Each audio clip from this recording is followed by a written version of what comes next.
Dios te bendiga, un placer poder estar acá otra vez más y esta vez comenzando un nuevo libro en el estudio nuestro de ir avanzando por cada libro en la palabra del Señor. Vamos a estar viendo el libro de Esther. Esther es contemporáneo con Nehemías y con Esdras. La única diferencia entre estos dos libros es que Esther narra la historia de los judíos que no regresaron a Jerusalén cuando el rey autorizó que el pueblo regresara para la reconstrucción de la ciudad, de los muros, para todo el sistema sacrificial que se instituyó. Estas personas que regresaron y construyeron e hicieron todo lo correcto o hicieron todo lo que estaba destruido, nos narra Esdras y Nehemías simultáneamente lo que aconteció con todos ellos. Ya estos libros los hemos visto. Dijimos también que Esdras narra esto desde un punto de vista sacerdotal porque era sacerdote. Nehemías narra la historia un poquito más desde el punto de vista político, desde el punto de vista de un liderazgo en la nación. Y sin embargo, con Esther nos narramos o nos encontramos con la historia del pueblo que no regresó. Existe sabemos todos que cuando el cautiverio terminó y cuando el pueblo fue autorizado a volver a Jerusalén, hubo un porcentaje de judíos que no regresaron, que se quedaron viviendo en el imperio y que siguieron viviendo ahí por generaciones, por siglos, hasta que después esto nos explica la razón por la cual cuando vemos en el Nuevo Testamento, en el Pentecostés, que el Espíritu Santo desciende sobre los 120 que están en el aposento alto y salen a la calle y el apóstol Pedro comienza a predicar la palabra del Señor. Dice la Biblia que ellos hablaron en lenguas y todos los que estaban ahí pudieron entender el mensaje de lo que ellos estaban hablando. Y estas lenguas eran medos, persas, elamitas y todas estas personas que estaban aquí para la fiesta de Pentecostés, que habían venido de sus países, judíos de trascendencia, aunque no vivían en Jerusalén. Ya habían perdido el hebreo, hablaban el idioma de los países donde vivían y pudieron entender en su propia lengua el mensaje que Pedro está explicando. El hecho de que hubo un cierto porcentaje de judíos que no regresaron después del cautiverio y que se quedaron viviendo en el imperio, nos da a nosotros la base para entender quiénes son esta gente que en el Pentecostés estaban en Jerusalén celebrando la fiesta y que no hablaban el hebreo y que entendieron el mensaje del evangelio en su propio idioma. Estas son las personas de las cuales Esther nos habla, este grupo de hebreos que gracias a la obra y ministerio de Esther se preservó. Estas personas no fueron exterminados y trascendió estas personas hacia el tiempo del Nuevo Testamento. La historia de Esther es interesante. Esther es una niña que posiblemente sale por su familia, muere en el cautiverio.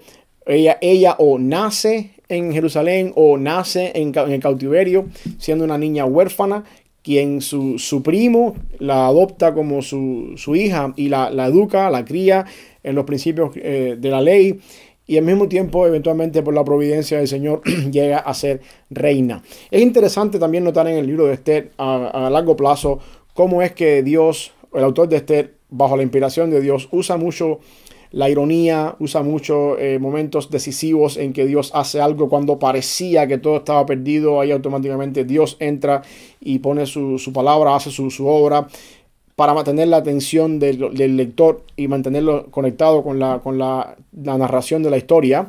También es interesante notar cómo es que Dios preserva a su pueblo.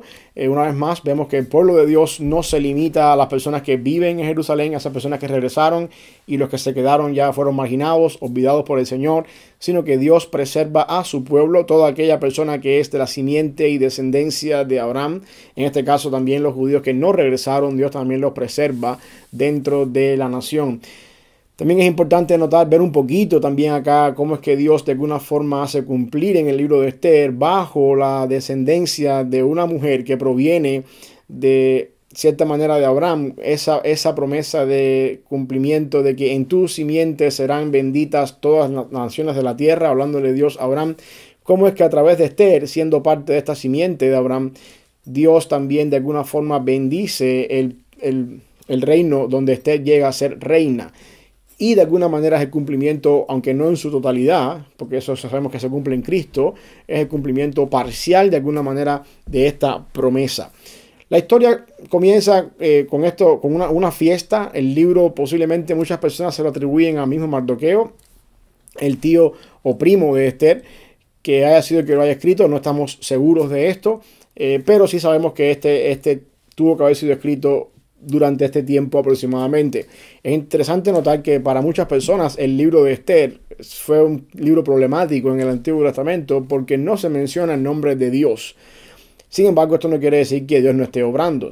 Lo único que estoy diciendo es que la palabra Dios o Jehová no se menciona en todo el libro, pero sí vemos la mano de Dios obrando y preservando a la nación de Israel que vive en el cautiverio. En el año 1947 se descubren los rollos del Mar Muerto en la comunidad cerca del Mar Muerto de los Esenios, y en esos descubrimientos se sale a la luz todos los libros del Antiguo Testamento que pertenecían a esa comunidad, menos el libro de Esther. Y de esta razón, muchas personas piensan que por esta razón los esenios, aquellas comunidades que estaban en Qumran, no tenían dentro de su Biblia el libro de Esther. Aunque en todos los demás canon que tenemos el libro de Esther como parte del canon de las Escrituras.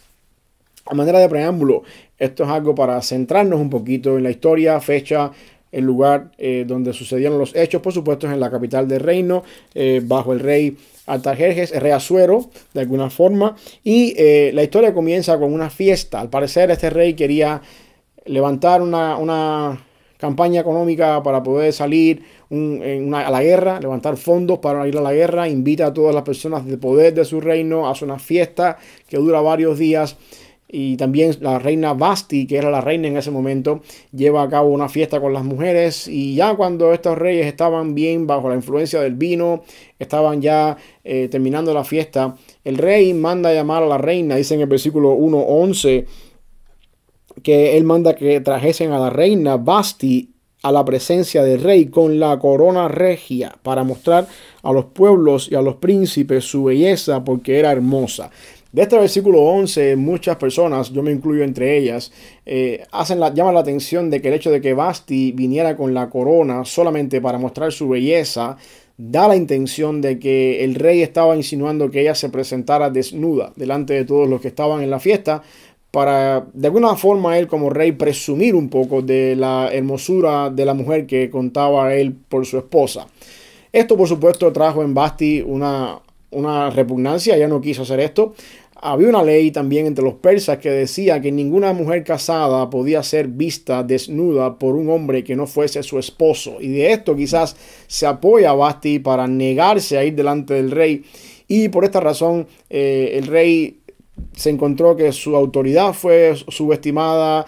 Lo que él quería convertir en un desfile de moda para que todo el mundo viera su orgullo y viera la belleza de su mujer, se convirtió en un hecho que trajo para él descrédito, y entonces vino un problema acá.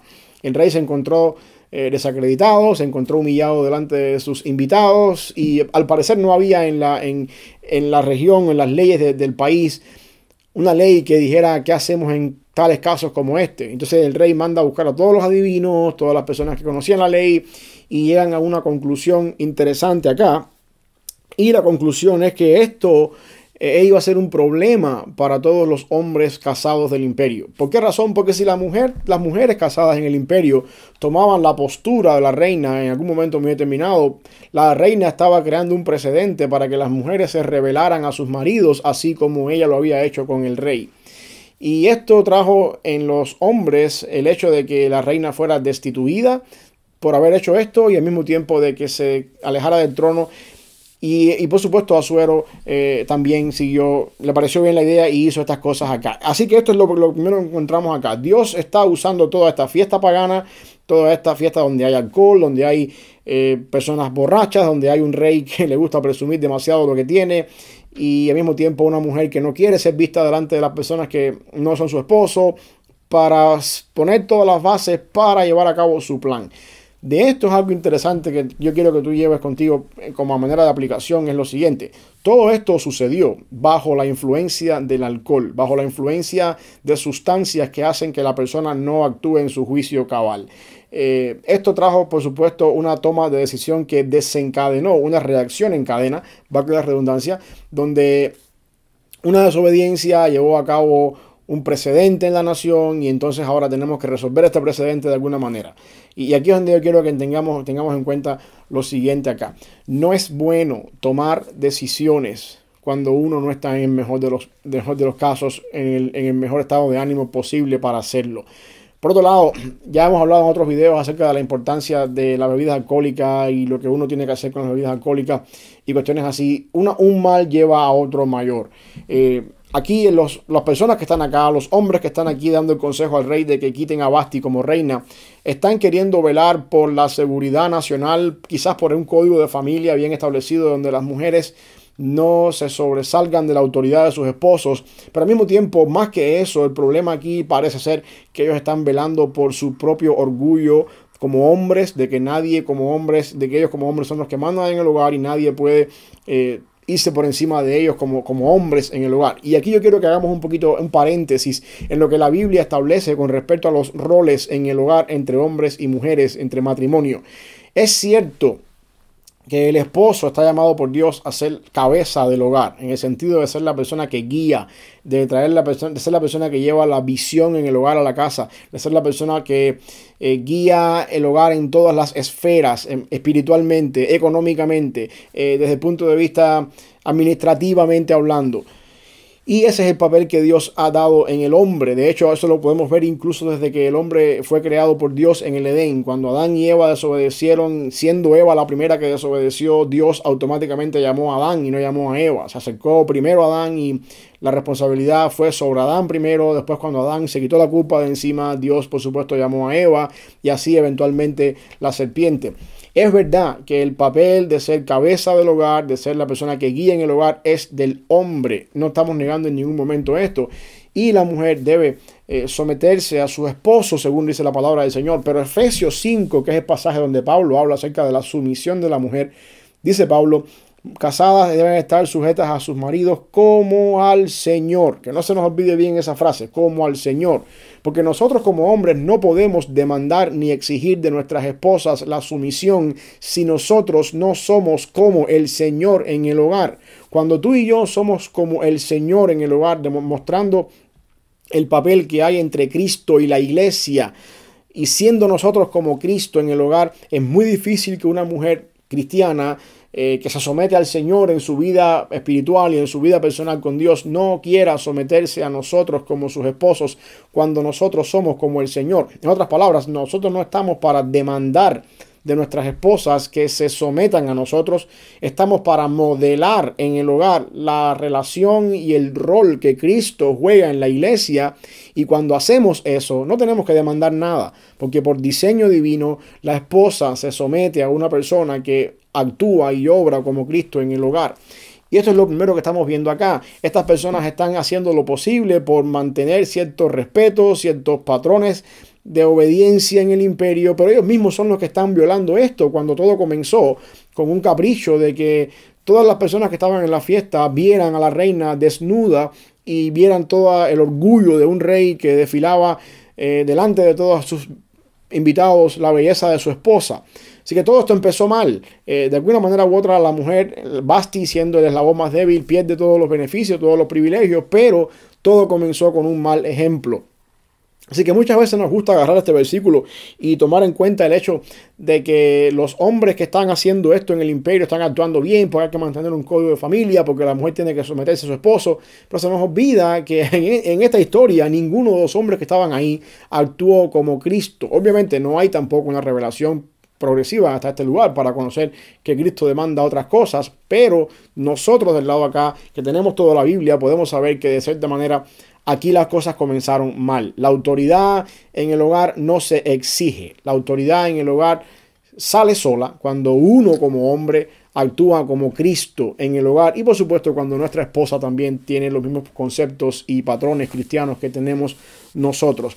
Esto trajo, por supuesto, como consecuencia el destrono de la reina. Cuando el rey pasó el tiempo y se dio cuenta de lo que había hecho, le pesó en su corazón a Asuero haber hecho esto. El problema con las leyes de Persia era que estas leyes eran irrevocables. La ley que se firmaba y se quedaba escrita era imposible volver atrás. Por lo tanto, por mucho que el rey lamentó haber tomado una decisión en el enojo, y bajo su orgullo como rey dañado, ya una vez que tomaron la decisión de sacar a Vasti del trono, eso era irrevocable. Ahí tenemos otro principio más. Ninguna decisión que nosotros tomamos puede ser tomada a la ligera.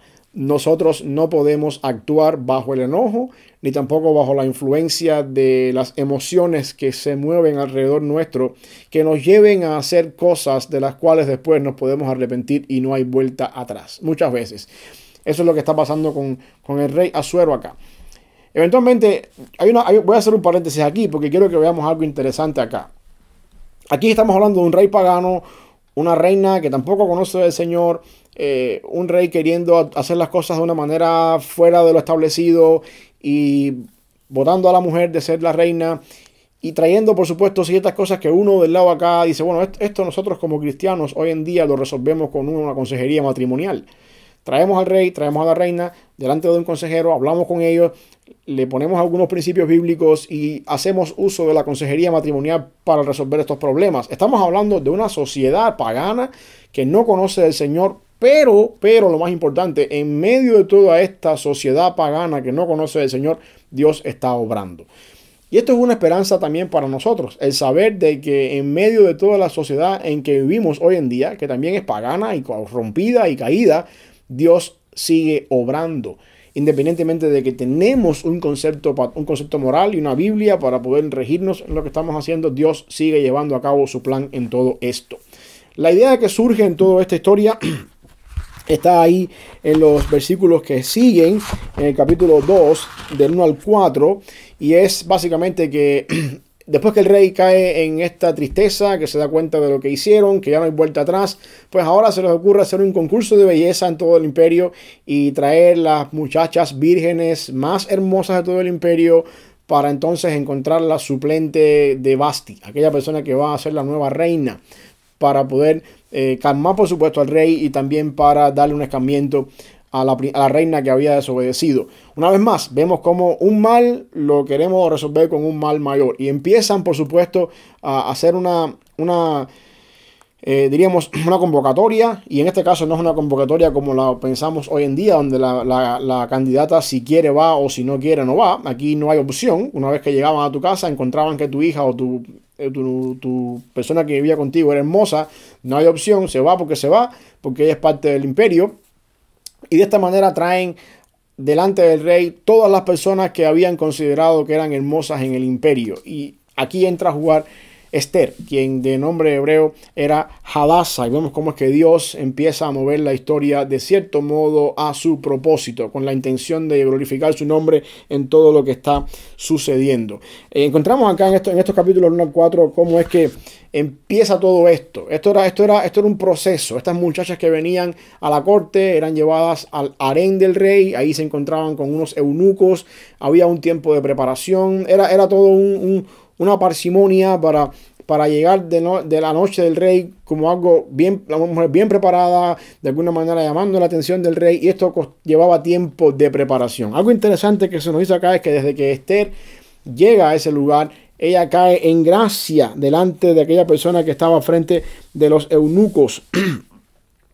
Dice la Biblia que Hegai era el eunuco del rey y Esther cae en gracia delante de esta persona. Y Hegai, no sabemos tampoco el tiempo que él llevaba ahí, pero por deducción lógica entendemos que este era su trabajo y quiere decir que él ya había pasado tiempo en esto, conocía estas cosas y empieza a darle consejos a la muchacha, a Esther, de cómo comportarse, cómo hacer las cosas, cómo sobresalir en medio de todo aquello. Lo más parecido que tenemos en este pasaje a lo que pudiéramos hoy en día comparar es como diríamos un concurso de belleza de Miss Universo, donde todas estas muchachas entran en una casa o en un lugar y ahí tienen que pasar ciertas pruebas, requisitos, tienen que prepararse para la gran final y al final llegan a ser descalificadas y solamente una se lleva la corona. Algo parecido estaba sucediendo acá. La única diferencia es que la ganadora aquí iba a ser la nueva reina del imperio. Y Hegai, que entra, Esther cae en gracia delante de Hegai. Hegai empieza a darle consejos y esta muchacha es receptiva a los consejos. Aquí tenemos otro principio más que podemos aprender de parte de todo esto. Hay personas que han caminado en la vida cristiana y han caminado en los caminos que estamos caminando nosotros por muchos años antes que nosotros. Por lo tanto, nuestra responsabilidad es escuchar el consejo, aprender de las personas que han ido delante de nosotros, ser dóciles, oír lo que otras personas que ya han estado donde estamos nosotros hoy nos pueden decir. Y como dice el refrán, oír consejos para poder llegar a viejo. Esto es lo que Esther está haciendo desde el primer día, que llega a casa al harén del rey, bajo la supervisión de Hegar. Ahí pasa un tiempo, ahí ella está un tiempo entre las mujeres y se le tiene la oportunidad de ir delante del rey. El rey obviamente se enamora de ella, y lo otro que estamos viendo es cómo es que ella llega a ser reina. En el capítulo 2, del 15 al 18, dice que cuando le llegó a Esther, hija de Abihail, tío de Mardoqueo, quien le había tomado por hija el tiempo de venir al rey, ninguna cosa procuró sino lo que le dijo Hegai, eunuco del rey, guarda de las mujeres, y ganaba Esther el favor de todos los que la veían. Fue pues Esther llevada al rey Asuero a su casa real en el mes 10º, que es el mes de Tebet, en el año 7º de su reinado. Y el rey amó a Esther más que a todas las otras mujeres, y halló ella gracia y benevolencia delante de él, más que todas las demás vírgenes, y puso la corona real en su cabeza, y la hizo reina en lugar de Vasti. Hizo luego el rey un gran banquete a todos sus príncipes y siervos, el banquete de Esther, y disminuyó tributos a las provincias, e hizo y dio mercedes conforme a la generosidad real. Estamos viendo acá una vez más cómo por seguir las ordenanzas y por seguir los consejos y por hacer las cosas bien, Esther llega a esta posición donde ella se corona como la reina del imperio. Detrás de todo esto, lo que quiero que veamos es la mano de Dios obrando. Dios está llevando a cabo todas estas cosas, una fiesta pagana, decisiones que se toman bajo la influencia del alcohol, una reina que es despojada del trono, un concurso de belleza, donde muchas personas pudieron haber sido la ganadora. Sin embargo, Dios providencialmente puso a una hebrea en la posición del real. Hebrea educada bajo las leyes hebreas, hebrea con un amor por su pueblo, con el propósito de dar a conocer su plan después, más adelante, cuando esta muchacha llegara a esta posición. Más adelante, su tío Mardoqueo, cuando empieza una trama de exterminar todos los hebreos en la nación, su tío Mardoqueo le dice a ella: quién sabe si para esta razón llegaste al trono, para preservar la nación. Y yo creo que esta es la razón por la que Esther es parte del canon de las escrituras, para que podamos ver cómo es que a través de una mujer Dios preservó la nación de Israel, aún estando lejos en el cautiverio. Esto, por supuesto, conllevaba la disciplina, la obediencia de esta muchacha, de tener que seguir las reglas de un eunuco delante de quien halló gracia, y por supuesto ir formando en ella cierto carácter que a través de su tío o su primo Mardoqueo había sido desarrollado por tiempo. En otras palabras, Dios había hecho de esta niña huérfana, quienes sus padres habían muerto posiblemente en el cautiverio, y había sido educada y adoptada por un primo mucho mayor que ella, obviamente. Había usado a este primo, Mardoqueo, con el propósito de formar en ella un carácter, de educarla en los caminos del Señor, de darle a ella los principios bíblicos adecuados, para que a su tiempo Dios se encargara de llevar a esta muchacha donde la tenía que llevar, para llevar a cabo en ella grandes planes y propósitos. Lo que quiero decirte con esto es que puede darse el caso de que nosotros muchas veces vivamos nuestra vida en el anonimato, donde nadie nos conoce, donde nadie sabe de nosotros. Sin embargo, cuando nosotros nos comprometemos con el Señor a obedecerle, a guardar su palabra, a aprender de su palabra, a tener un tiempo de oración, a formar nuestra vida según la imagen de Jesucristo, como su palabra dice, Dios se encarga en algún momento determinado de glorificar su nombre en nosotros. Todo lo que nosotros hacemos para el Señor, o todo lo que nosotros recibimos de parte del Señor, independientemente de que estemos en el anonimato, Dios se encarga de llevarlo a cabo en su momento, cuando sea el momento adecuado. En el caso de Esther, llegó el momento adecuado para ella ser la reina, pero para ser la reina ella tuvo que pasar por un tiempo de preparación, no solamente en casa del eunuco, en el harén del rey, sino en su niñez, en la formación de su carácter, en la formación de su vida, para llevarla al punto de estar preparada para eso. El problema es, o el concepto, mejor dicho, es que ninguna bendición del Señor va a llegar a nuestra vida si nosotros no estamos preparados para recibir dicha bendición. Toda bendición del Señor que llega a nuestra vida sin la preparación adecuada se convierte en una maldición más que en una bendición. Por lo tanto, Dios entonces, antes de bendecirnos como Él quiere, nos prepara para darnos entonces la bendición que tiene preparado para nosotros. Cuando nosotros por nuestros medios corremos a hacer las cosas que queremos hacer para nosotros mismos, salen las cosas mal. Ahí tenemos el caso de Moisés. Por ejemplo, cuando Moisés a los 40 años pensaba que él podía ser el libertador de la nación de Israel, dice la Biblia que salió un día a caminar entre sus hermanos, se encontró a un egipcio golpeando a un hebreo. Ahí llegó, mató al egipcio, lo sepultó en la arena, porque él es el libertador, porque yo soy el príncipe de Egipto y voy a sacar al pueblo con las fuerzas que tengo y con la influencia en el imperio que tengo. Al otro día se encontró a dos hebreos que estaban ahí discutiendo y llegó ahí donde estaban ellos y volvió otra vez. No se fajen, ustedes son hermanos, porque voy a ser juez entre ustedes, voy a poner yo orden aquí y voy a ser el líder. Y uno de los dos, el que estaba golpeando al otro, le dijo: ¿y a ti quién te puso por juez en medio nuestro? ¿Acaso me vas a matar como ayer mataste al egipcio? Y aquí es donde viene el problema de Moisés. No estaba Moisés preparado todavía para ser el libertador.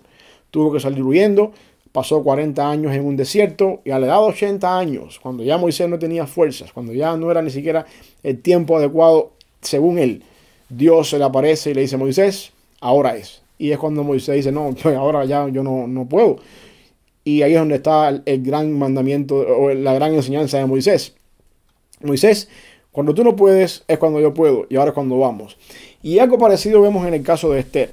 Para que Esther llegara a ser reina, tuvo que pasar por ser esa niña huérfana, educada por su primo y pasando por todas las vicisitudes que no se nos narran en la historia, pero formando en ella un carácter adecuado para llegar a ser la reina del imperio.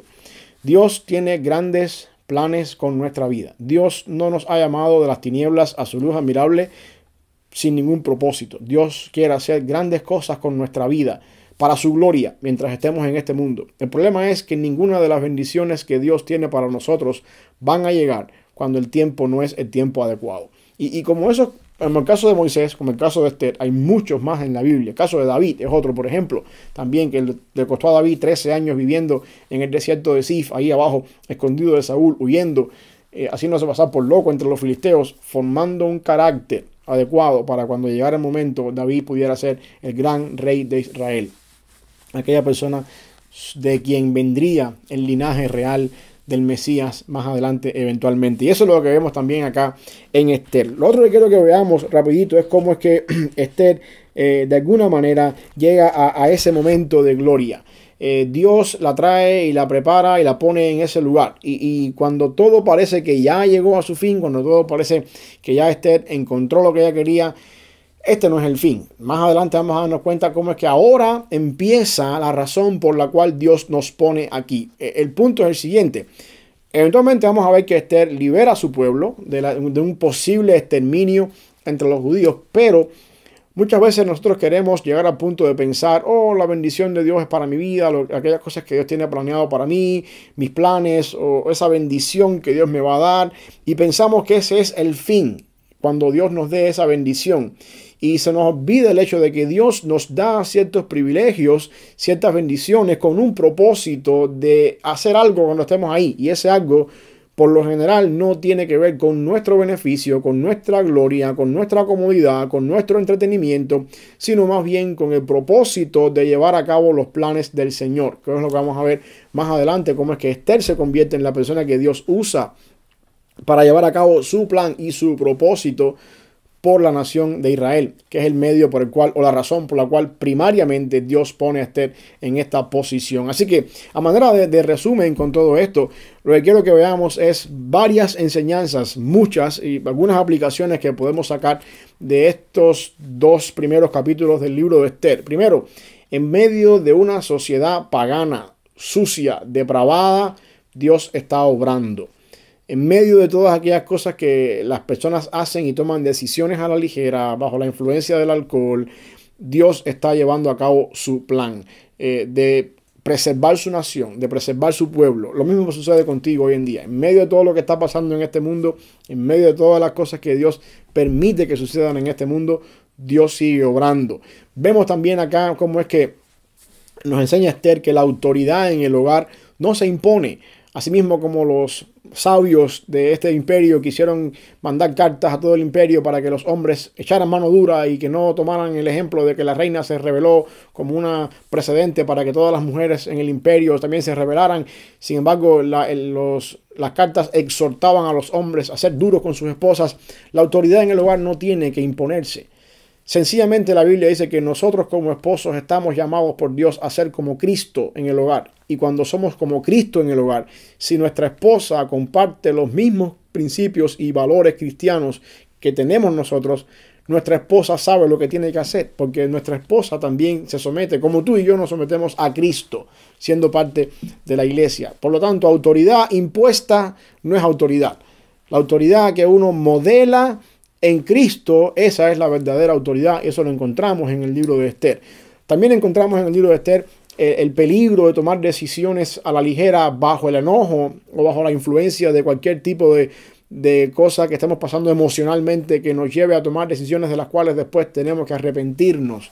Eso también lo podemos ver acá. Ojo con tomar decisiones en momentos de ira o bajo la influencia de algunas emociones de las cuales después tienes que arrepentirte. Peor todavía si estas decisiones las tomas bajo la influencia del alcohol o de alguna otra sustancia que te hace actuar fuera de tus cabales. También vemos en Esther cómo es que cuando Dios nos pone en un camino hacia donde Él nos quiere llevar, nuestra responsabilidad es obedecer y escuchar el consejo de aquellas personas que llevan ya tiempo antes que nosotros en ese camino. Como hizo Esther con Hegai, el jefe de los eunucos. Este hombre llevaba años trabajando en este trabajo, sabía qué le gustaba al rey, sabía las cosas que las muchachas debían hacer para ganarse el favor del rey. Dio consejos a Esther, quien cayó en gracia delante de él, y Esther fue obediente a esto. Así que la importancia de tomar consejos y escuchar la voz de aquellas personas que ya han caminado lo que nosotros hemos caminado y poder entender que de ellos también podemos aprender de alguna manera. Y por último, cuando Dios nos pone en el momento donde Él nos va a poner, eso toma un tiempo de preparación. Dios nos prepara, Dios nos hace crecer en nuestra vida para llevarnos a un lugar, para una posición que nos quiere poner. Dios nunca nos va a dar una bendición por la cual nosotros no estemos preparados a manejar. Toda bendición que llega a nuestra vida sin la preparación es una maldición y Dios nunca nos hace eso. Por esa razón Dios nos prepara, y cuando nosotros queremos por nuestra fuerza llegar a esa bendición, las cosas salen mal. Y por último, una vez que Dios nos da esa bendición, eso no es para relajarnos y para decir ahora es un tiempo de descanso, ahora voy a quedarme aquí descansando y voy a hacer mi vida. Toda bendición tiene el propósito de que llevar a cabo la gloria del Señor. Esther llegó a esa posición con un propósito. Más adelante vamos a ver cuál es ese propósito, que Dios por supuesto la usó grandemente para eso. Así que un libro bien corto, la vida de una muchacha hebrea, pero con muchas enseñanzas que podemos traer para nuestra vida, y que sí, independientemente de que muchas personas lo ponen en duda, es parte de nuestro canon y es inspirado por Dios, como los demás libros de la Biblia, en el cual Dios nos habla y nos ayuda a entender cómo es que hay ciertas verdades que nosotros podemos aplicar en nuestra vida. Que Dios te bendiga.